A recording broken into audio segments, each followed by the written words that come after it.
Assalamualaikum dan selamat sejahtera.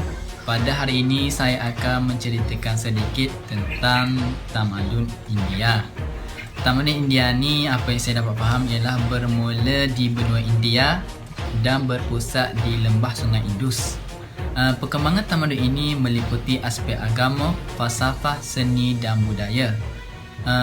Tamadun ini merupakan tamadun tertua di dunia, yang mana tamadun ini banyak mempengaruhi peradaban dunia. Apa yang saya dapat faham bahawa tamadun ini merangkumi dua bahagian. Bahagian pertama dinamakan Indo-Arya, yang mana berpusat di utara India. Manakala bahagian seterusnya dinamakan Dravida, yang mana terletak di selatan India. Tamadun India atau lebih dikenali sebagai tamadun Indus berlaku di benua kecil India, yang mana dikenali sebagai India dan Pakistan. Bermula tamadun ini pada tahun 3000 sehingga 1500 sebelum Masihi, yang mana tamadun ini berlaku di sekitar Sungai Indus, atau lebih mudah lagi dikenali sebagai tamadun Lembah Indus. Satu faktor yang menyebabkan jatuhnya tamadun ini disebabkan oleh kedatangan dan penaklukan Portugis pada 1498 sehingga 1510, Belanda pada 1602 dan Perancis pada 1750, yang mana telah membentuk pentadbiran moden dan dasar perdagangan yang menguntungkan Inggeris. British takluk kawasan demi kawasan India tanpa menghormati tradisi pemerintahan tempatan, yang mana telah berlaku pemberontakan sosial pada tahun 1857. Kepentingan tamadun ini. Tamadun India ini telah banyak memberi sumbangan terhadap perkembangan dan peradaban dunia. Dalam tamadun India terdapat 3 agama yang muncul pada ketika itu, antaranya agama Hindu, agama Buddha dan agama Sikh. Agama Hindu bergantung kepada dewa-dewi yang disembah, antaranya Shiva, Sakti, Surya dan lain-lain. Dewa-dewi ini mempunyai mazhab-mazhabnya yang tersendiri. Penganut agama Hindu mengakui adanya Tuhan yang satu mencipta alam ini, yang dikenali sebagai Trimurti.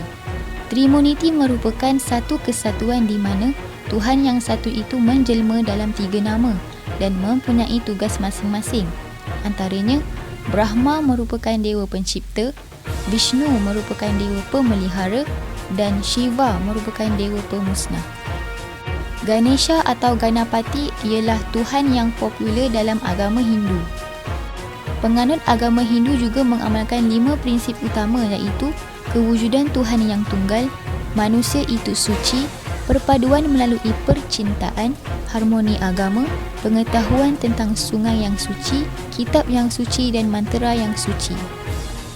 Mereka juga turut mengamalkan 10 disiplin bersifat sejagat, iaitu kejujuran, kesederhanaan, tidak berzina, tidak merompak, kesucian, kebersihan, kepuasan, mengaji kitab, penjimatan dan doa. Pada video kali ini, saya akan mengupas sedikit tentang etika dan amalan yang diamalkan dalam masyarakat tamadun Indus. Masyarakat tamadun Indus mengamalkan sistem organisasi sosial di mana mereka terbagi pada 2 golongan, iaitu golongan atasan dan juga golongan bawahan. Golongan atasan terdiri daripada pendeta dan juga pedagang. Walaupun bilangan mereka agak sedikit, namun pengaruh mereka agak besar dalam aktiviti kemasyarakatan, terutamanya dalam aktiviti keagamaan. Golongan bawahan pula terdiri daripada golongan petani, buruh dan juga hamba. Mereka ini disuruh untuk membina tembok dan bercucuk tanam. Sebahagian daripada hasil mereka akan diberikan kepada golongan pemerintah. Masyarakat tamadun Indus juga amat memuliakan dan menghormati kaum wanita, kerana mereka berpendapat bahawa seseorang wanita itu dapat memberi sumbangan terhadap perkembangan keluarga, masyarakat dan negara. Sebagai contoh, dalam masyarakat Dravida, kaum wanita itu dimuliakan dan dihormati kerana sifat keibuan yang dimiliki oleh seseorang wanita itu. Mereka juga diberi peluang untuk berkecimpung dalam bidang kesusasteraan. Dalam masyarakat Indo-Arya pula, kaum wanita itu diberikan hak kebebasan yang sama dengan kaum lelaki. Mereka juga diberi peluang untuk menjadi petapa dan mengangkat mazmur-mazmur suci. Tetapi, pada zaman Vedic, peranan mereka ini dilihatkan menjadi suri rumah tangga sahaja. Masyarakat tamadun Indus mengamalkan kebebasan dalam berbahasa. Mereka bebas untuk bertutur dalam bahasa ibunda mereka. Untuk pengetahuan anda, Masyarakat Tamadun Indus mempunyai 325 bahasa dan 790 logat, tetapi hanya 14 sahaja yang termaktub dalam perlembagaan mereka. Para pendidik berpendapat bahawa menguasai lebih daripada satu bahasa dapat memberikan manfaat terhadap masyarakat. Peradaban dalam tamadun India ini kita boleh melihatnya dari segi bahasa dan kesusastraan. Segi bahasa Sanskrit dan bahasa Tamil sehingga kini masih digunakan. Pengaruh bahasa Sanskrit ini kita dapat lihat dalam penggunaan kosakata bahasa Melayu.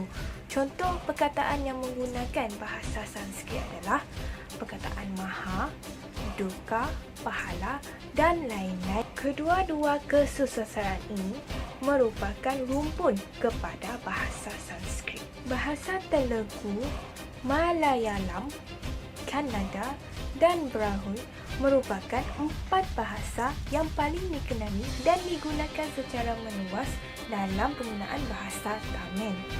Manakala bahasa Tamil pula merupakan bahasa yang paling tertua sebelum wujudnya bahasa Sanskrit. Ianya digunakan oleh masyarakat Dravida di India Selatan yang mempunyai 23 bahasa dalam rumpun bahasa mereka. Kesusastraan epik ini lebih kepada penceritaan dalam menyampaikan ajaran dharma agar ianya mudah difahami oleh rakyat biasa. Kesusastraan Vedik merupakan kesusastraan yang tertua dan terkemuka di India, iaitu antara tahun 150 sebelum Masihi sehingga 500 sebelum Masihi yang menggunakan bahasa Sanskrit. Perkataan Veda atau kata dasarnya Ved bermaksud melihat dan mengetahui. Kitab Veda ini terbahagi kepada 2 bahagian, iaitu Surti dan Smriti. Jika dibandingkan, isi kandungan bahagian Surti tidak boleh diubah, manakala isi kandungan Smriti boleh diubah dari semasa ke semasa. Okey, Assalamualaikum warahmatullahi wabarakatuh. Salam sejahtera dan salam Mohenjo-daro. Pada kali ini bukanlah saya ingin membuat satu review tentang filem Mohenjo-daro ini. Cuma saya ingin berkongsi pemerhatian saya setelah saya menonton filem ini lebih kurang hampir 3 jam lebih. Dan mungkin perkongsian video kali ini ada berkait rapat dengan subjek ataupun khusus yang saya ambil pada semester ini, iaitu etika peradaban dunia. Mohenjo-daro adalah satu nama yang tidak asing lagi kepada sesiapa yang meminati sejarah ketamadunan dunia, di mana bandar ini lebih dikenali sebagai panggilan bandar terancang dan mempunyai sistem teknologi yang canggih dan cekap jika nak dibandingkan dengan tamadun-tamadun dunia yang lain. Hari ini saya ingin berkongsi 2 perkara yang melibatkan sumbangan tamadun Indus terhadap peradaban dunia. Pertama, sains dan teknologi. Yang kedua, seni bina. Jika kita tonton filem sejarah ini, kita akan dapat lihat bagaimana masyarakat tamadun Indus ketika dulu menggunakan kemahiran mereka membina struktur binaan bangunan yang kukuh. Bangunan-bangunan yang dibina di Mohenjo-daro bentuknya hampir seragam oleh kerana mereka menggunakan batu-bata yang mempunyai saiz yang sama. Dan di bandar ini juga terdapat sistem peparitan yang membolehkan bekalan air bersih disalurkan kepada penduduk-penduduk bandar. Oleh disebabkan kemajuan seni bina yang mereka capai, boleh dikatakan setiap rumah mempunyai tandas dan bilik mandi. Tambahan pula, kerajaan tamadun Indus itu juga menyediakan tempat mandi awam untuk memudahkan setiap penduduk bandar yang mempunyai masalah bekalan air yang bersih. Sains dan teknologi yang dikuasai oleh masyarakat Indus adalah pemahaman dalam bidang geometri dan matematik. Dengan menguasai ilmu ini, mereka dapat mewujudkan satu bandar yang terancam seperti mana bandar Mohenjo-daro dan Harappa.